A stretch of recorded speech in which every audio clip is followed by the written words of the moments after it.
The ship moved silently through the darkness of space. Science Officer Zafira stood on the observation deck of the Starlight Seeker, her blue skin glowing softly in the dim light. Her large, almond-shaped eyes reflected the distant stars as she watched the unknown vessel drift before them. "Life signs?" she asked, her voice musical and light. Officer Nix checked the scanner. One life form in suspended animation. Species unknown. Zafira's antenna twitched with interest. As the lead science officer of the Galactic Confederation vessel, new discoveries fell under her authority. Her species, the Azurians, were known across the galaxy for their intelligence and telepathic abilities. They were not known for their physical strength or endurance. The average Azurian stood at 5 feet tall with a slender build that evolved for mental rather than physical power. "Prepare a boarding team," she ordered. "Standard first contact protocols."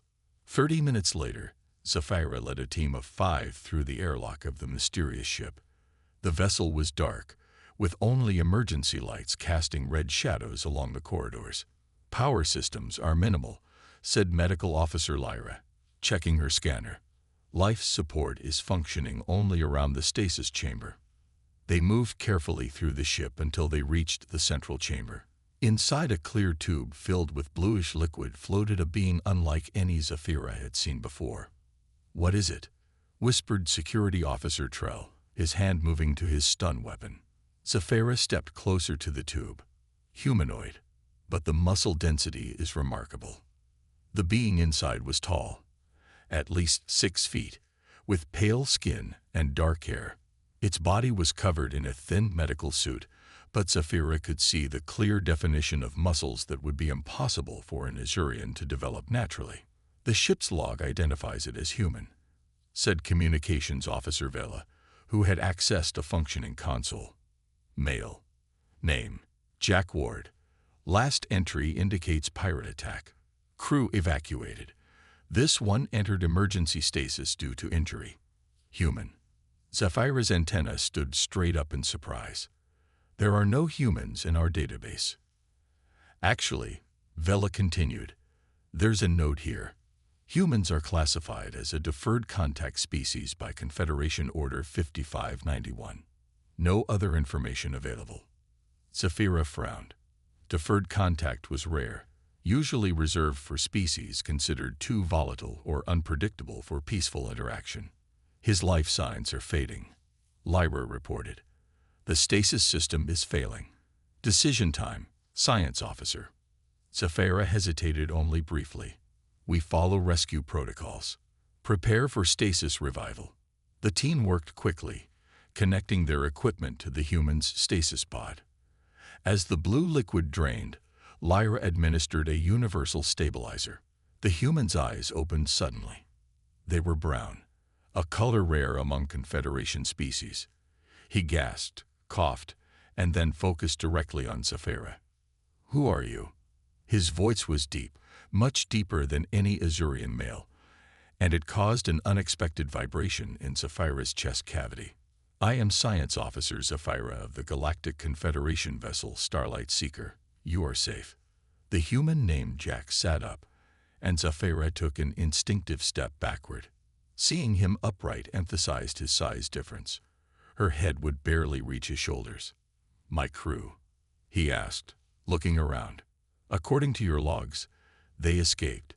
You were injured and placed in stasis," Zafira explained, trying to maintain professional distance despite her rising heart rate. Her body's reaction confused her. Her species had evolved beyond such primitive responses. Jack attempted to stand but stumbled. Without thinking, Zafira moved forward to help steady him. The moment her hand touched his arm, a shock ran through her system.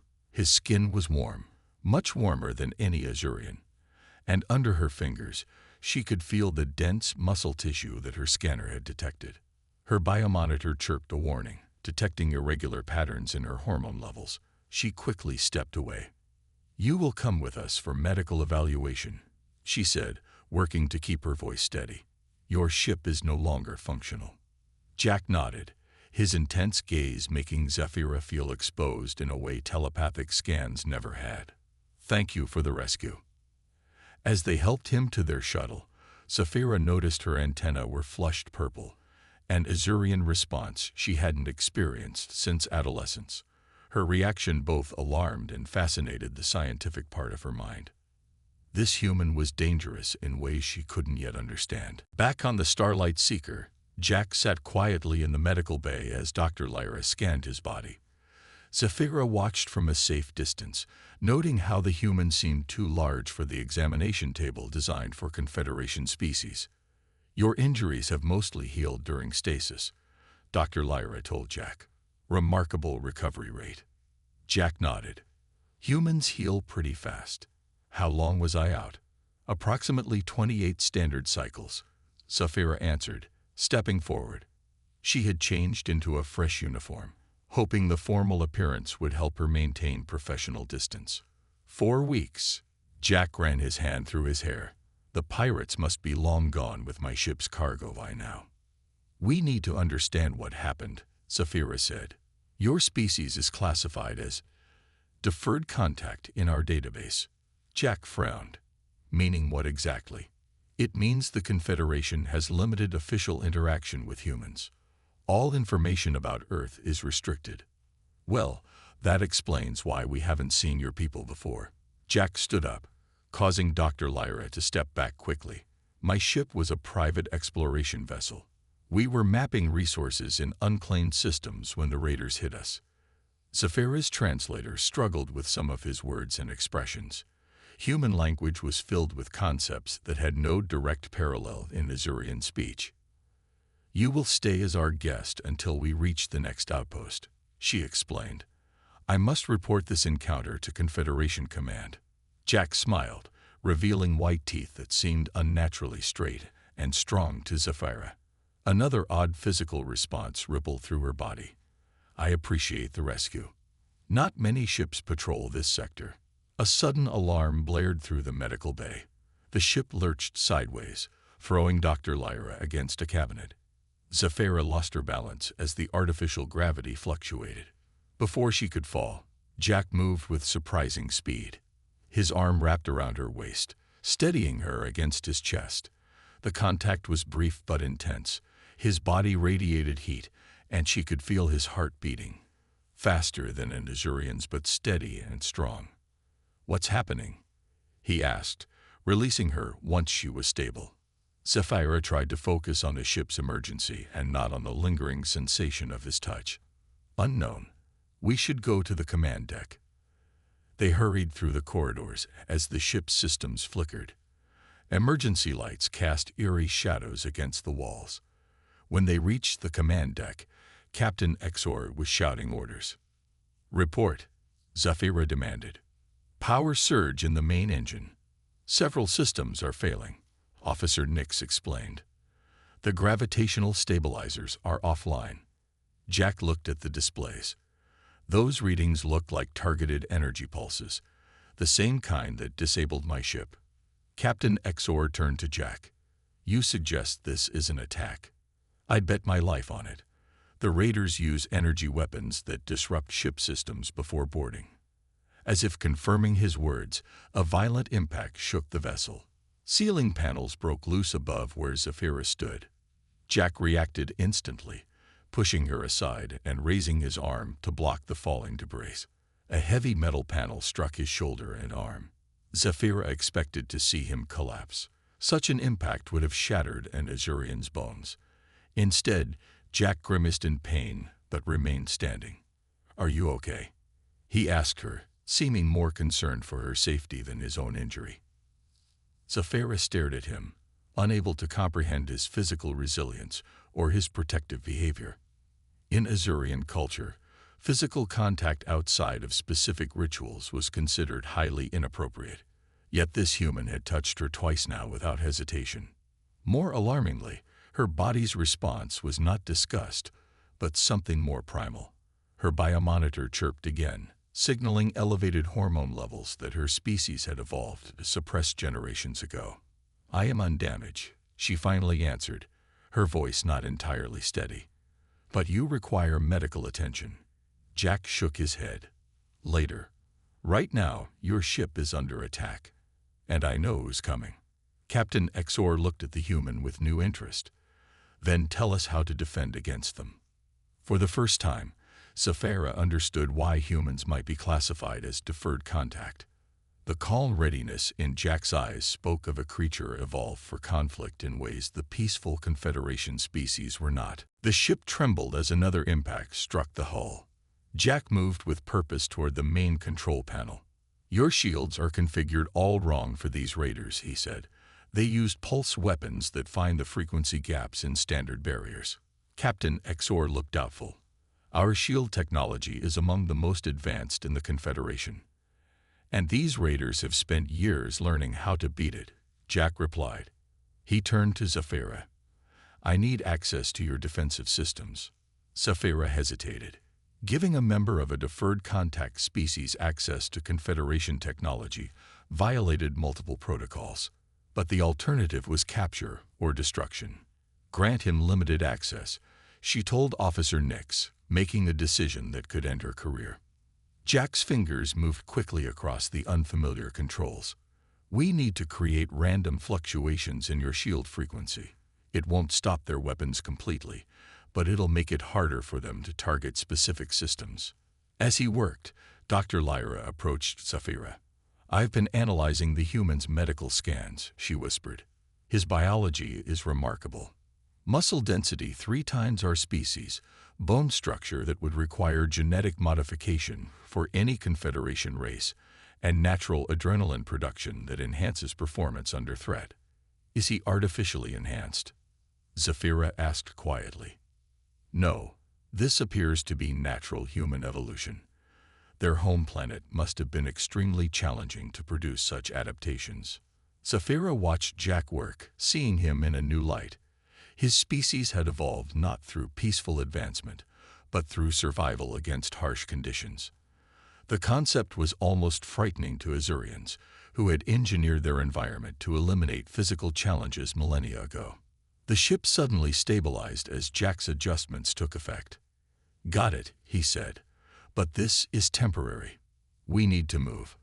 Our engine output is reduced by 60%. Officer Nix reported. We cannot outrun them. Jack frowned. Then we need to hide. Any nebulas or asteroid fields nearby? Captain Exor nodded to Nix, who displayed a star chart. Jack pointed to a dense asteroid cluster. There. The radiation from those rocks will mask our signature if we power down to minimal systems. That's extremely dangerous, Captain Exor protested. Navigation through such a field requires precision our damaged systems cannot provide. I can do it manually, Jack said. The command deck fell silent. Manual navigation was an ancient skill that Confederation pilots no longer practiced. Impossible, Nix stated flatly. Not for a human, Jack replied. Our ships still use manual backup systems. It's part of our basic training. Another impact rocked the ship, making the decision urgent. Captain Exor looked at Saphira, who nodded slightly. Proceed, the captain ordered. They gave Jack control of the navigation system. His large hands gripped the manual controls with confidence. Saphira noticed the fine scars across his knuckles, evidence of a life that included physical labor and perhaps combat.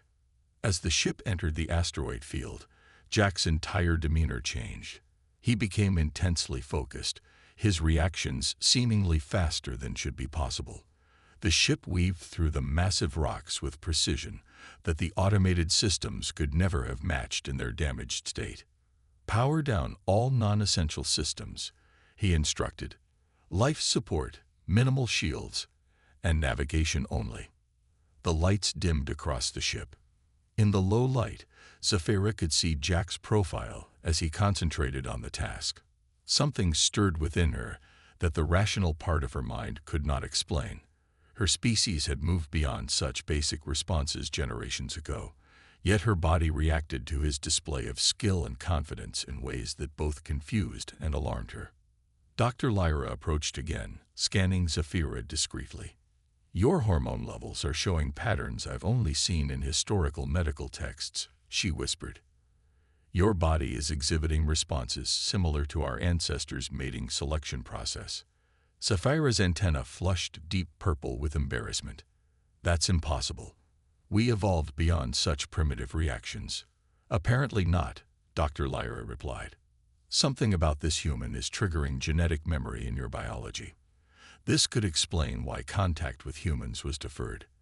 They activate responses in our species that we thought were extinct. Sapphira watched as Jack successfully navigated between two massive asteroids with barely room to spare. The entire command crew held their breath until they emerged safely on the other side. "What's happening to me?" Sapphira whispered. "I believe," Dr. Lyra said carefully, "you are experiencing what our ancestors would have called attraction, a biological response meant to identify genetically advantageous mates." The Starlight Seeker floated silently among the asteroids. 8 hours had passed since they entered the field. The raiders' ships had made several passes nearby, but hadn't detected them. The command deck was dark, with only emergency lighting casting a soft blue glow over the crew. Jack remained at the navigation controls, his focus unwavering. Sapphira brought him water, careful to avoid direct contact, as she handed him the container. "You should rest," she said quietly. "You have been at the controls without a break." Jack took a sip of water. "Human endurance. We evolved to stay alert during dangerous situations. How are your repairs going?" "Engineering reports the main systems will be functional within 6 hours. The shield modifications you suggested are being implemented." "Good. The raiders will give up soon. They don't like extended hunts." Sapphira studied him in the dim light. "How do you know so much about these raiders?" "I've encountered them before. They prey on isolated ships and small outposts along the border regions. Very few survive to report the attacks. Yet you survived." Jack's expression darkened. "Not all of my crew did the first time. I made sure we were better prepared for the second encounter." Sapphira sensed there was much more to his story, but the ship suddenly shuddered. A proximity alarm sounded softly. "Large asteroid approaching," Officer Nix reported. "Our position is compromised if we use thrusters." Jack immediately returned to the controls. "We'll have to drift with minimal adjustments. Everyone secure yourselves." The crew strapped into their stations as the massive rock approached. Jack made tiny corrections with the maneuvering thrusters, using as little power as possible to avoid detection. The asteroid passed so close that Sapphira could see the texture of its surface through the viewport. The entire ship held its breath until it moved past them. As they relaxed, the ship's artificial gravity suddenly failed. Everything not secured floated upward, including several crew members who hadn't fastened their restraints tightly enough. While the Azurians flailed helplessly in zero gravity, Jack unstrapped himself and pushed off the console with precision. He moved through the air with practiced ease, catching Officer Villa before she drifted into an exposed circuit panel. "The raiders must have hit our gravity generators before we escaped," Captain Exor said, struggling to remain oriented. Jack moved from crew member to crew member, helping them secure themselves. He navigated the zero-gravity environment as if born to it. "How are you able to function so well without gravity?" Sapphira asked, impressed despite herself. "Space training," Jack explained as he helped her adjust her restraints. "All human explorers learn zero-G movement. Your bodies aren't used to it because your ships always have artificial gravity." His hands were quick and efficient as he secured her straps, but Sapphira was intensely aware of each brief contact. Her biomonitor continued to register irregular hormone patterns. "Can you help in engineering?" Captain Exor asked Jack. "Our technicians are struggling without gravity." "Of course." Sapphira followed Jack to engineering, using the wall handholds to pull herself along while he simply pushed and glided with natural grace. The engineering section was in chaos, with tools and components floating everywhere. Chief Engineer Cree looked relieved to see them. "The gravity generator needs physical adjustment, but none of us can maneuver precisely enough in zero-G to reach the inner components." Jack examined the problem. "I can get in there," Just tell me what adjustments to make." He removed his outer jacket. The form-fitting undersuit revealed the muscular definition of his body, something no Azurian male possessed naturally. Saphira found herself unable to look away. Jack squeezed into the narrow maintenance shaft, following Engineer Kree's instructions to realign the gravity emitters. He worked for 20 minutes in the confined space before successfully restoring partial gravity. As objects and people settled gently to the floor, Engineer Kree approached Saphira. "His physical capabilities are extraordinary," she said. "The shaft temperature reaches uncomfortable levels. The space is too confined for comfort, and the work requires strength our species simply doesn't possess."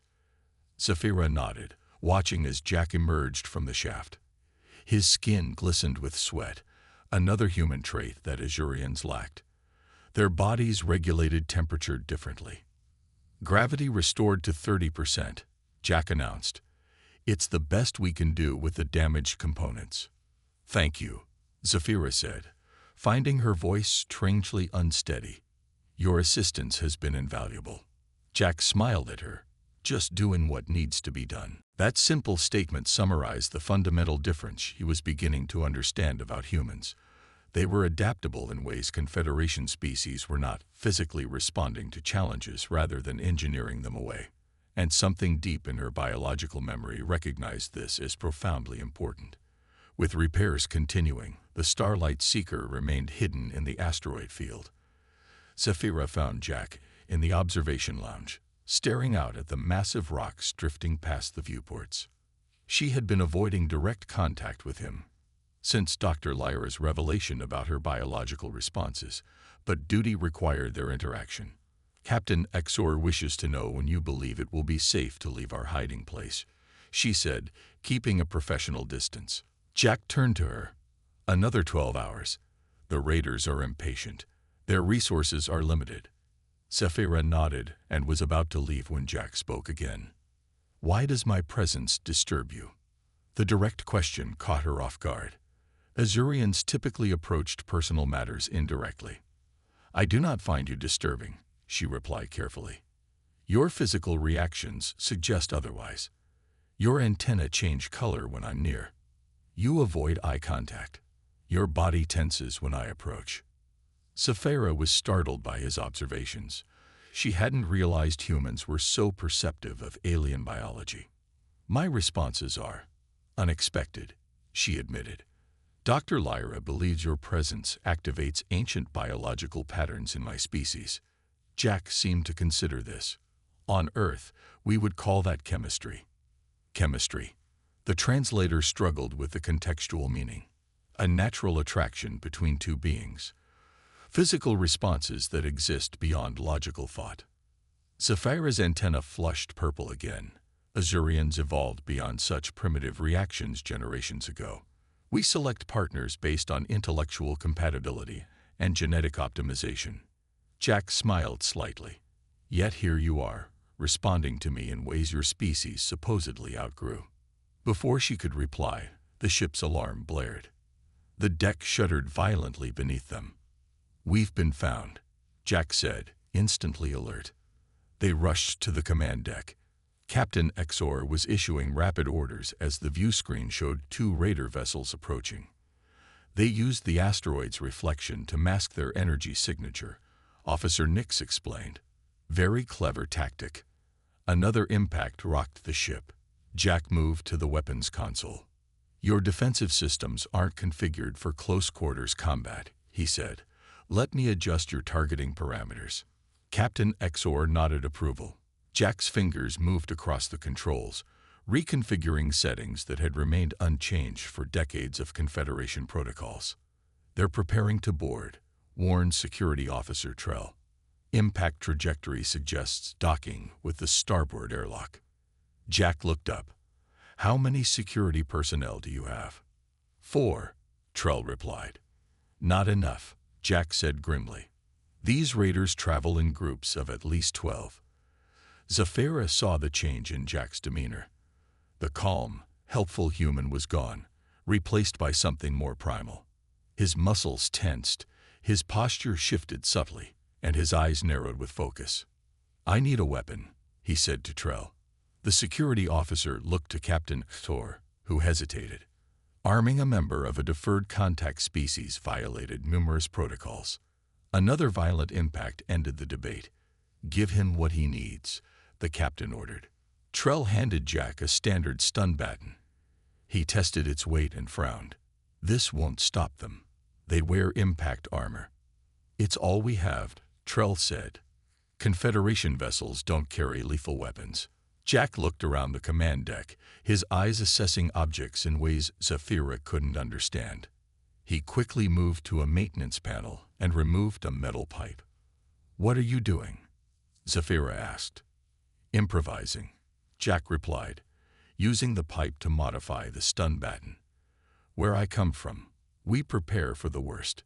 The ship shuddered as the Raiders' vessel locked onto their airlock. Security alerts flashed across every screen.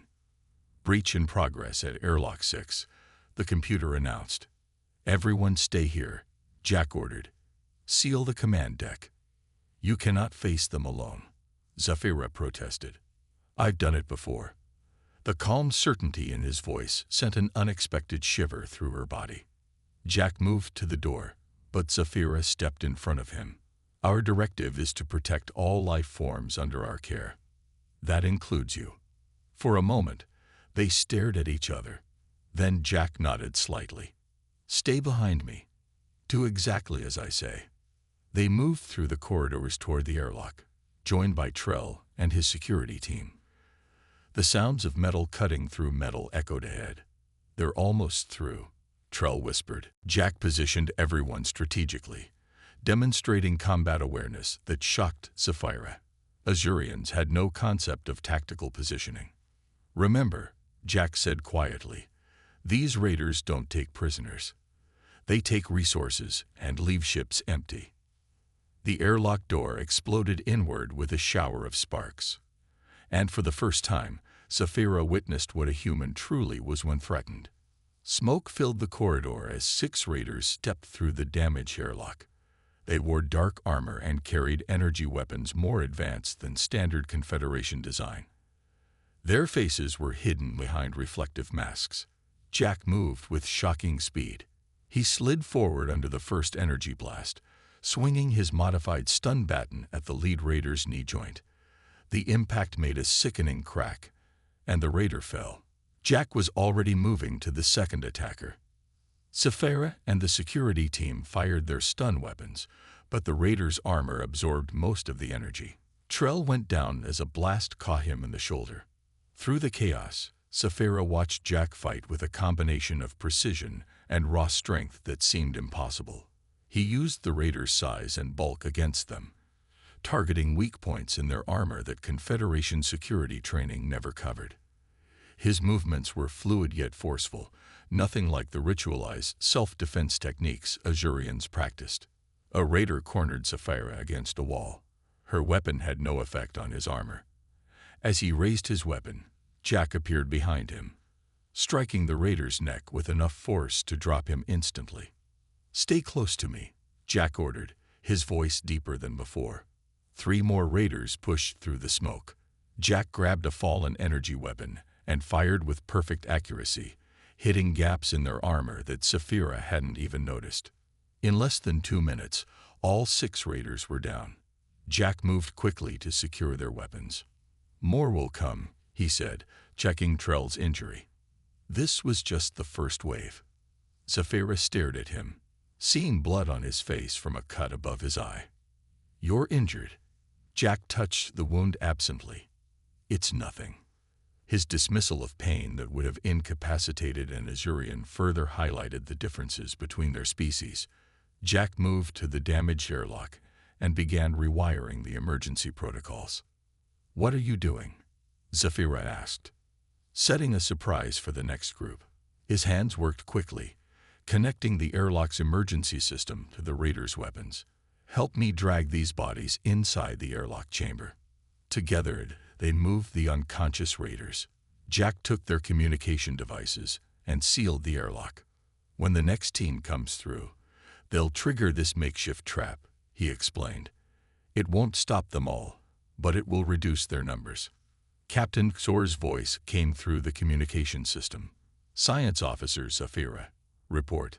First wave of raiders neutralized, she replied, unable to keep the shock from her voice. 6 attackers disabled. How many casualties on our side? Officer Trell is injured but stable. No other injuries. She glanced at Jack's bleeding face, but understood he wouldn't count his wound as worth reporting. The human is responsible for the defense, she added. His combat abilities are remarkable. Jack wasn't listening. He was studying the raiders' equipment with intense focus. These aren't ordinary pirates. Their tech is too advanced. Before Zafira could respond, pain shot through her temples. She gasped and stumbled against the wall. Jack was at her side instantly. What's wrong? Telepathic interference, she managed to say. Azurians are sensitive to certain energy frequencies. The raiders must be using some kind of neural disruptor.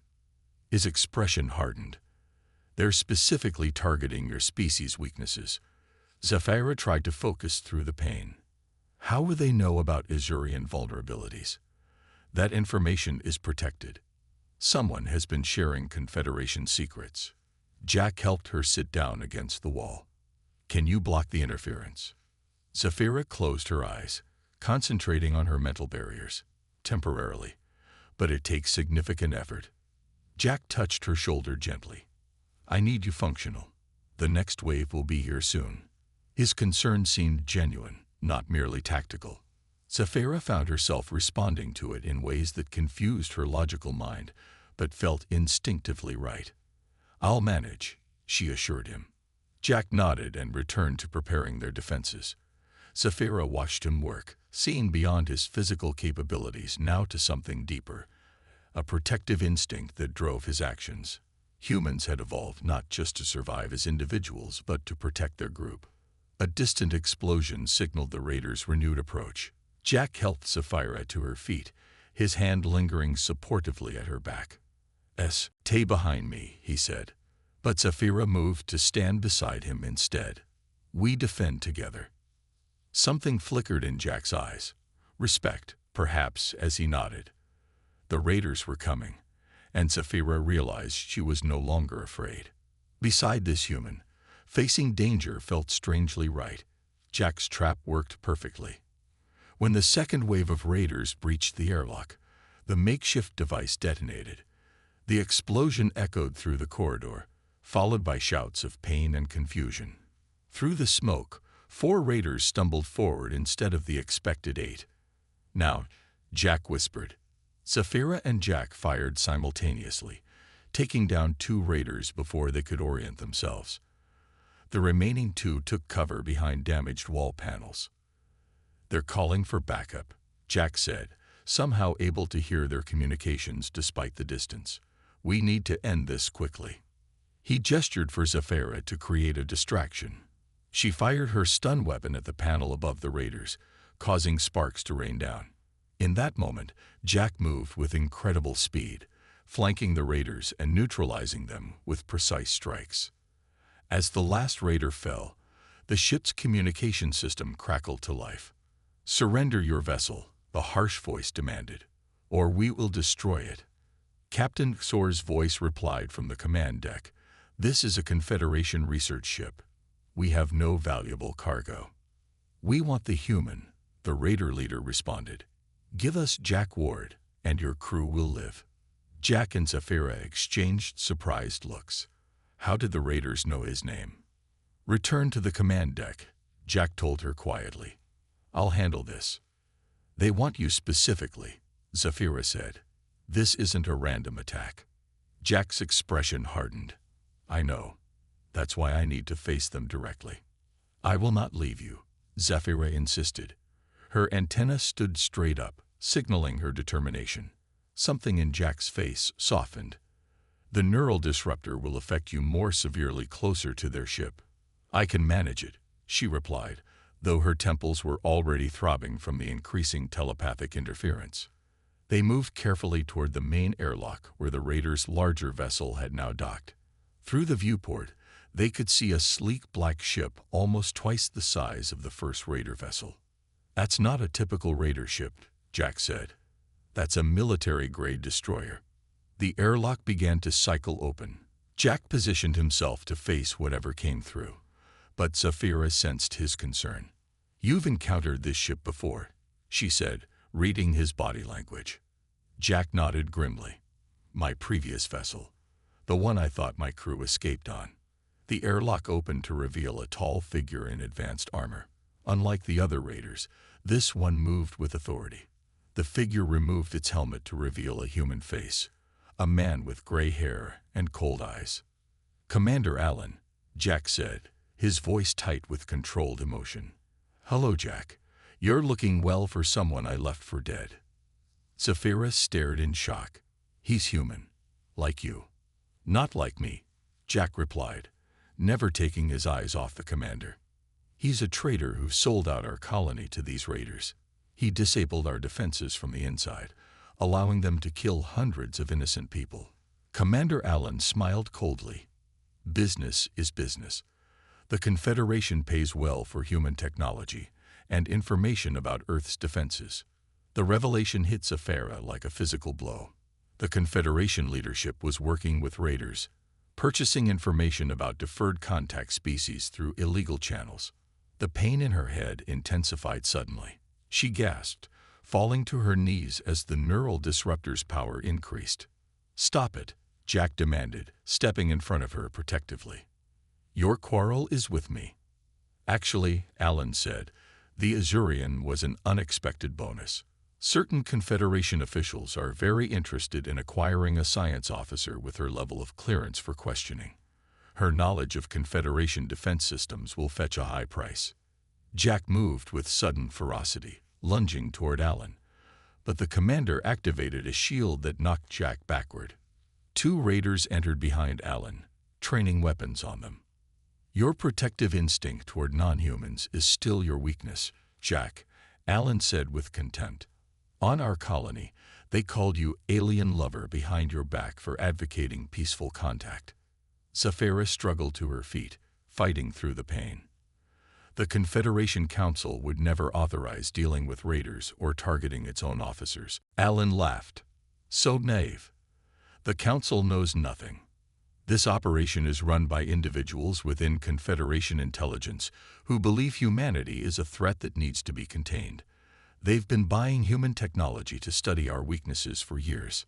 Jack's eyes never left Allen, but he shifted slightly closer to Saphira. "What do you want?" he asked. "Originally, just to eliminate the last witness to my betrayal. Now, to deliver both of you to my Confederation contacts. They'll be particularly interested in studying your connection to each other." Commander Allen gestured to his raiders. "Take them both to the ship. Use the neural disruptor on maximum for the Azurian. She's more dangerous than she looks." As the raiders moved forward, the ship suddenly lurched violently to one side. Everyone stumbled. Emergency lights flashed as the vessel's alarm systems activated. "What's happening?" Allen demanded. Jack smiled slightly. "That would be Captain Exor. I suggested he prepare the emergency thrusters for sudden maneuvers if communications went silent." The moment of distraction was all Jack needed. He tackled the nearest raider, wrestling away the neural disruptor control. He smashed it against the floor, immediately relieving the pressure in Saphira's mind. With her telepathic abilities restored, Saphira focused her mental energy. Azurians rarely use their abilities offensively, but she had no choice. She directed a concentrated burst of telepathic energy at the second raider, overloading his sensory systems. He collapsed, clutching his head. Allen fired his weapon at Jack, but Jack had already moved. He rolled behind a support column. "It did it first," she said honestly. "But now I'm curious. These responses you've awakened in me, they connect me to aspects of my species I never knew existed. In human terms, we call that growth," Jack said. "Discovering new parts of yourself." The ship's communication system interrupted them. "Science Officer Saphira, please report to the command deck for docking procedures." Before she left, Saphira made a decision that her logical mind would have considered impossible days earlier. She placed her hand on Jack's arm, initiating physical contact voluntarily for the first time. When I file my report, I will request assignment as liaison to Earth. The Confederation needs to understand humans properly, not through raiders and corrupt officials. Jack covered her hand with his own. And you need to understand your response to this human.